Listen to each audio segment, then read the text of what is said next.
welcome to my channel. Today's story comes from my research of the murders of Timothy Burkhart. Remember Rebecca Nash from that story and the list of her 1971 graduating class who were murdered? One of those victims is in this story. This is the story of a manhunt that involved multiple law enforcement agencies, multiple victims, multiple crimes, and spanned multiple states, with some blunders along the way. Get ready to hear a convoluted and twisted story. Our first crime starts in Kennewick, Washington State, near the banks of the Columbia River. July 9th, 2004, around 6:50 p.m., neighbors in this mobile home park heard shots ring out. Witnesses saw James Moran fleeing the scene in a blue Honda Civic with children in the car. The neighbors were the parents of one of the occupants where the shooting occurred.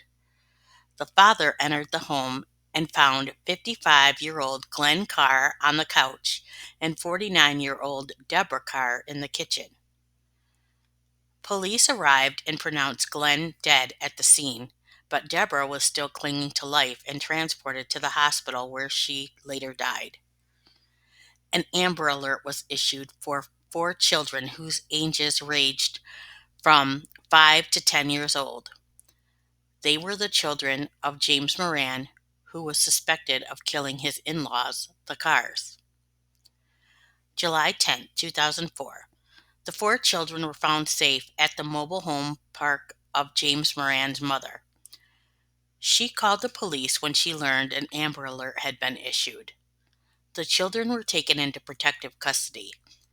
The Honda Civic was found abandoned near the Benton County Fairgrounds and taken by police as evidence. July 11, 2004. Police received a tip that James Moran may have returned to his house on Elm Street in Kennewick. Witnesses saw a white Pontiac Grand Am that James had recently purchased pull into the driveway. They saw a number of items being piled up in the garage like a barricade. Police descended on the neighborhood and evacuated all the residents from their homes on the block. The SWAT team surrounded the house and lobbed tear gas into the home, then entered, but James was nowhere to be found.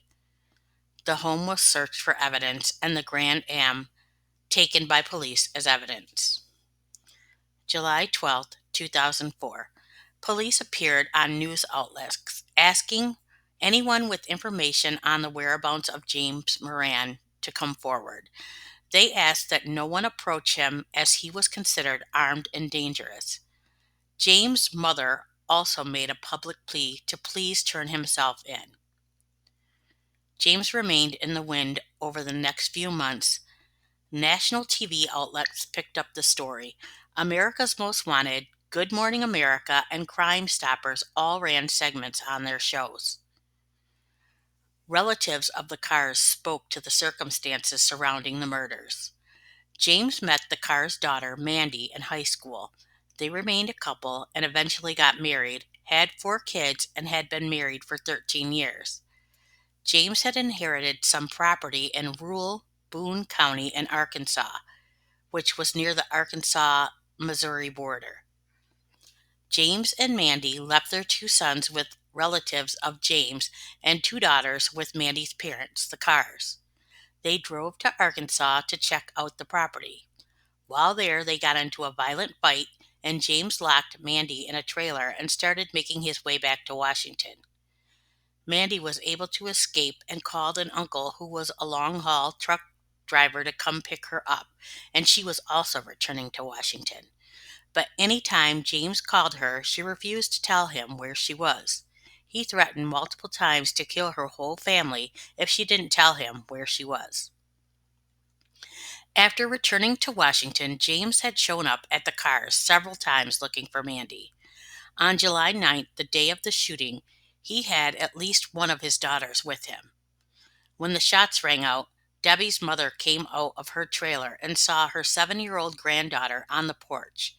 James emerged from the Carrs, and Debbie's mother asked, "What was that noise?" James said, "Nothing to worry about, just firecrackers." James told his daughter to get in the car, and they sped off.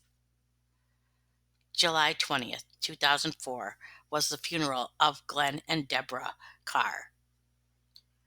December 10th, 2004, Washington police held a press conference saying tips from the national broadcast led to information that James was in Arkansas.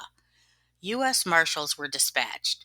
Apparently, around Thanksgiving, James had made a call from a payphone from a convenience store somewhere on the border of Boone County and Marion County, Arkansas, saying he was tired of running. A few days later, James' half-brother Josh was observed attempting to make a call from the same payphone, and he was placed under arrest. A search of his property was conducted, but James was nowhere to be found. Primary example of a blunder. Prematurely holding a public conference saying they knew where James was and that an arrest was imminent. What actually happened is the Carr family was given a false sense of hope, and the fugitive was tipped off and able to flee the state. As 2004 ended and 2005 began, James Moran had not been located. August 1st, 2005, 2:19 p.m. A call to 911 came from a home in Kennewick, Washington. The call didn't last long, but the caller was in distress, and police arrived at the home within 4 minutes of the call. Upon entering the home, they found 52-year-old Linda Moreno, the classmate of Rebecca Nash, and 17-year-old Danielle Moreno dead. They had both been shot. Danielle's 18-year-old fiancé was arrested and taken into custody, where he stayed for days. He had multiple domestic violence offenses in his history. He had spent time in a juvenile detention center and was currently in a diversion program and scheduled to appear in court on another charge of domestic violence on August 10th. August 4th, 2005. Danielle's boyfriend remained in custody. You may wonder what this has to do with James. Hold on, I'm getting there, but this part is unbelievable to me. Danielle's boyfriend submitted to 2 polygraphs and DNA testing, and of course being questioned on the murders of Linda and Danielle while in custody. His lawyer had called the jail and was told his client was at another location. When the lawyer couldn't locate his client, he made another call and was told his client was not a suspect in the double murder, but was being held on probation violations and other outstanding warrants. The lawyer headed to the jail. Everybody has the right to counsel, so this part puzzles me. When the lawyer attempted to see his client, he was denied. However, he shoved past security and was shouting out, "I am here to see," and mentioned the name of his client. The lawyer was handcuffed and arrested for obstruction of a police officer. Okay, I guess if he tried to push past security, yeah, that is an issue, but why couldn't he see his client? It's still August 4th when all of this is unfolding at the Kennewick jail. Meanwhile, at a Burger King on Highway 99 in Vancouver, Washington, a 911 call was placed by a man saying he had been kidnapped and the suspect was holding another hostage. A man in a red BMW was the suspect, and when police arrived at the location, the BMW sped off, leaving kidnapped victim 31-year-old Mark Tucker behind. But 27-year-old Carrie Blackford was still inside the car. The car then made a U-turn and Carrie rolled out of the car. Carrie stated she had been kidnapped from Pocatello, Idaho. The police chased the BMW on Interstate 5 into the state of Oregon. An officer was able to use his car to stop the BMW. The suspect pulled out a firearm, put it to his head, and pulled the trigger. He was transported to an Oregon hospital. The driver was identified as James Moran. Stolen property from the Moreno home was found in the BMW. August 5th, 2005, the 2 alleged kidnapping victims of James Moran were arrested. Mark Tucker and Carrie Blackford were charged with accessory to the murders of Linda and Danielle Moreno. Bail was set to $50,000 each. August 6th. After being in the hospital for 2 days, James was removed from life support and was pronounced dead. The gun he used on himself was identified as the gun used in the death of Linda and Danielle Moreno. Now we have to go back to May 30th, 2005. A man named Juan Martinez was arrested on drug possession and booked into a Portland, Oregon jail. He was released on May 31st, 2005 due to overcrowding. Police in Kennewick, Washington and Portland, Oregon were comparing the booking photos to see if Juan Martinez was actually James Moran. James' mother, who sat by her son's bedside for 2 days, remarked on how she hadn't seen her son for a year and how he went from weighing 330 pounds to 200 pounds. That was evident in the booking photos. So why wasn't Juan Martinez identified as James Moran when booked in Oregon? Well, it turns out his fingerprints never got entered into the Automated Fingerprint Identification System, better known as AFIS, and is the national database used by the FBI. The booking officer in Oregon did check AFIS, and no match was found. He also checked the Western Identification Network, which was a fingerprint database used in 7 Western states, except California and Washington. August 9th, hearing for both Mark Tucker and Carrie Blackwood were held. Carrie's bail was reduced to $25,000, and her lawyer requested she be released to the care of her father in Oregon and sign a waiver that she would return to Washington for trial. The request was denied. Mark Tucker's bail remained at $50,000 due to his criminal record. August 13, 2005, the funeral for Linda and Danielle Moreno were held. August 18, 2005, a story ran in the paper about a woman who called in a tip to Crime Stoppers as far back as July 22, 2005. She had spotted James and the red BMW at the taco wagon, where he stayed between 10 p.m. and midnight. She heard a man he was talking to call him Jim. The problem was she waited until 2 hours later to report the sighting, and for whatever reason, it was given low priority.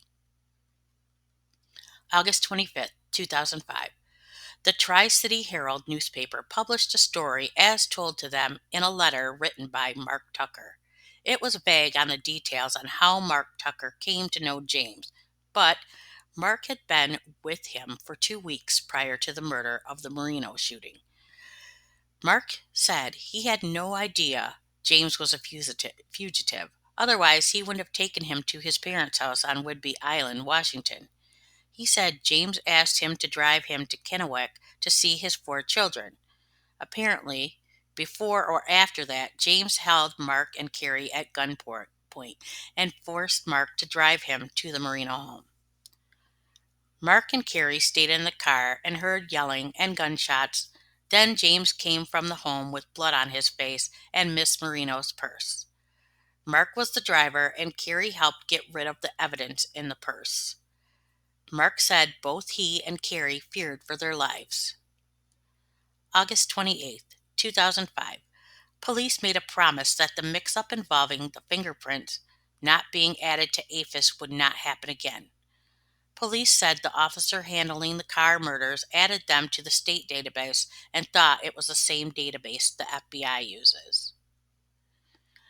Mark and Carrie were scheduled for separate trials. Carrie was supposed to begin on September 26, 2005, and Mark's on October 6, 2005, but neither of their lawyers were ready, and their trials got pushed out.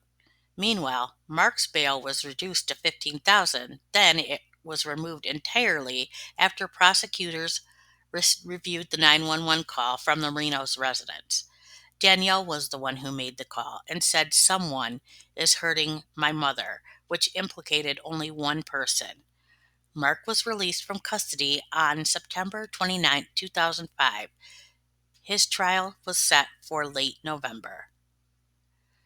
October 5, 2005. Lauren Moreno, Linda's husband and Danielle's father, made a public plea offering a reward of $10,000 for information involving his wife and daughter's murders.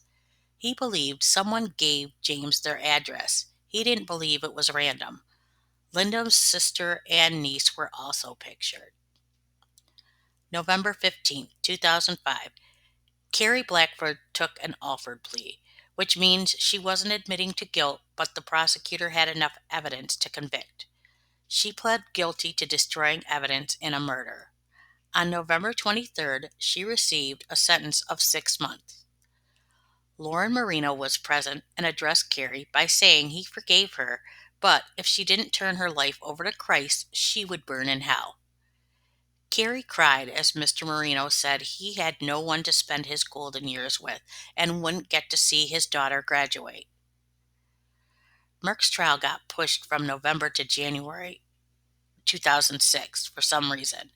Apparently, after Mark was released on bail on September 29th, by October 4th, he was rearrested on drug charges. He was scheduled to appear on the drug charges, but didn't, so a bench warrant was issued for his arrest.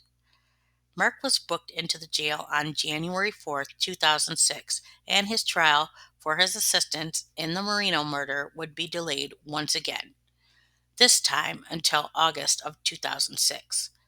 Bail was set to $30,000. Okay, I clearly do not understand the law because I would have thought that him being arrested so soon after being released for allegedly assisting a murderer would have been some sort of violation of the terms of his release. Apparently, there were no terms. Also, why was bail offered to someone who failed to appear? Perhaps it was because the drug charges were in King County and the Moreno murder took place in Benton County? No clue. March 7th, 2006. Lauren Moreno upped the reward from $10,000 to $15,000 for any information on who sent James Moran to his home. April came and went, and there was no trial for Mark Tucker. The judge vowed in August there would be no more delays, and his trial was now set for October 9th, 2006. October 9th, 2006. Well, the judge tried to keep his promise, but couldn't find a jury pool who hadn't been emotionally affected by the Moreno murders. A change of venue to Spokane County would set the trial date to November 20th. This time the trial began, and more of the story of how Mark Tucker and Carrie Blackford met James Moran was recounted, but they knew him as Juan Martinez. In July 2005, Mark and James met on the streets in Portland, Oregon. Mark had just been released from the hospital after almost overdosing on heroin. James offered Mark $1,000 to drive him to deliver meth to Missouri. They visited areas in Washington, Spokane, Whidbey Island, and Moses Lake, where James visited his family. July 22nd, when they were at the taco wagon, is where James picked up the meth to be delivered to Missouri. However, they never made it to Missouri. Instead, they stopped in Pocatello, Idaho, where they sold some of the meth, partied, and gambled. It was there where they met Carrie Blackford. The three of them traveled between Washington and Oregon after picking up Carrie. People who had come into contact with the three of them testified Mark had plenty of opportunities to leave, and it appeared that Carrie and James were having a sexual relationship.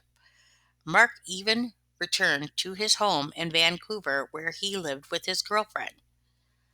The day of the shooting at the Moreno's residence, James gave Mark the address and said it was his aunt's house and that he was going to borrow money from her.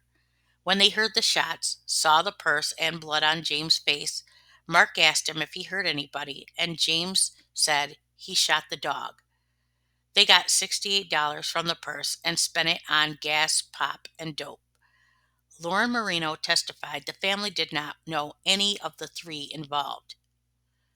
The three traveled to Portland after the shooting, and Mark said he was getting suspicious of Juan Martinez and looked him up on the internet and saw he was on America's Most Wanted. Well, in order to do that, he would have had to know his real name. And remember, the witness who saw them at the taco wagon heard him being called Jim. Mark said when they were at Burger King, he called America's Most Wanted, but wanted to make sure they took him seriously, so he called 911 too. Mark admitted he could have gotten away, but that James had gotten angry and paranoid and pulled a gun on him and Carrie and threatened to kill their families if they went to the police. He said he had killed before and was on America's Most Wanted, but apparently this happened in Idaho when James made those threats. But Mark explained he needed to make sure it was true before he called to report James. After leaving Idaho and heading back through Washington, James had Mark drive through his in-laws' former mobile home park, where he told them he had done the murders. When they heard the shots at the Moreno home, they didn't leave because James knew where their families lived. A psychiatrist testified that Mark was mentally ill from drug-induced fear and suffered acute distress. His lawyer claimed Stockholm Syndrome. Mark said he was trying to gain James' trust so he and Carrie would stay safe. Mark said he was obsessed about getting his story out and that he plans to write a book. December 5th, 2006, the jury found Mark Tucker guilty. January 18th, 2007, Mark Tucker was sentenced to 5 years in prison. At sentencing, Lauren Moreno said he will do everything in his power from stopping Mark from profiting off the deaths of his wife and daughter by writing a book. Lauren said one chapter Mark can't write is what brought them to the house that day. Lauren said any money Mark would make on a book, he'll make sure it gets donated to charity. Mark's lawyer tried to get a reduced sentence, but it was denied. It seems Mark has managed to stay out of trouble. I don't believe he ever wrote a book, and if he did, it wasn't under his name. July 28, 2008, Lauren Moreno filed a lawsuit against the state of Washington for the fingerprints of James Moran not getting entered into APHIS. I am not sure if this was settled out of court, but there was no more mention of it. For the next 2 years, Lauren appeared several times in the opinion section of the papers, speaking out on how the Benton County judges and prosecutors were too lenient on criminals. December 4th, 2008, Washington announced improvements in their fingerprinting process. By the end of the month, Washington had been merged into the Western Identification Network. In the end, James Moran took the coward's way out and never paid for his crimes. Lauren Moreno never got the answers on why his house was chosen. As far as the victims, Glen Carr was born December 12, 1948. He was blind. He loved to play the guitar and to go fishing. Debra Carr was born December 4th, 1954. She was the manager of Hill's Restaurant. She was described as happy, having a bright smile and laugh that was memorable. It was said she was always helping people. Linda Moreno was born April 24th, 1953. She had been a homemaker until about 3 years before her death. She started her own floral business and would do arrangements for special events, including weddings. She was known to be spiritual, creative, and organized. She showed her emotions without hesitation, could be brutally honest, and loved her families. Danielle Moreno was born March 7, 1988. She was adopted by the Morenos when she was 1 day old. She was described as full of life, smart, fun to be around, had an infectious smile. Many friends expressed their love for her, and she did light up a room. From a very young age, she loved to sing, played the piano, and she loved to write. She also played softball, basketball, and sang in the school choir. I hope they are all at peace. Thank you for watching, and I will catch you on the next video.